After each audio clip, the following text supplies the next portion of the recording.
এটা কি ছিল? এটা কি আলু নাকি অন্য কিছু?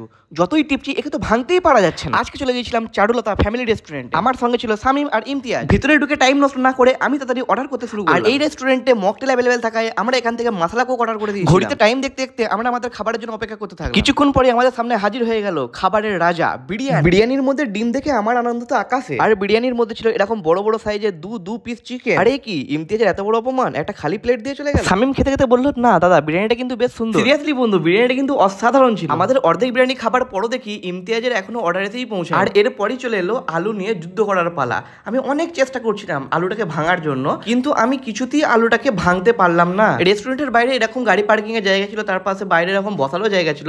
আর ভেতরে ঢুকে তোমাদের দেখায় ভেতরের অ্যাম্বিয়েন্সটা কিরকম। ভেতরের অ্যাম্বিয়েন্সটাও কিন্তু ভাই সুন্দর ছিল, খুবই অসাধারণ ছিল। অ্যাম্বিয়েন্স ভালো থাকলেও বিরিয়ানিতে কিন্তু আলুর দোষ ছিল। তারপর দেখলাম এই দাদা আমাদের জন্য মকটেল রেডি করছে। তার কিছুক্ষণের মধ্যেই মকটেল আমাদের টেবিলেতেও হাজির হয়ে যায়। আর এই মকটেলটা এতটাই ভালো ছিল যে এই মকটেলটা খাওয়ার পর কিন্তু আমি ওই আলুর দোষের কথাটা ভুলেই গেলাম। অবশেষে সবার শেষে ইমতিয়াজের রোল এসে হাজির, কিন্তু রোলে হলো সমস্যা, রোলে তো চিকেনই নেই। তারপর এই সমস্ত খাবার যুদ্ধ শেষ করে বিল পেমেন্ট করে বাইরে বেরিয়ে আজকের মিনি ব্লগটা শেষ করে দিলাম। ভালো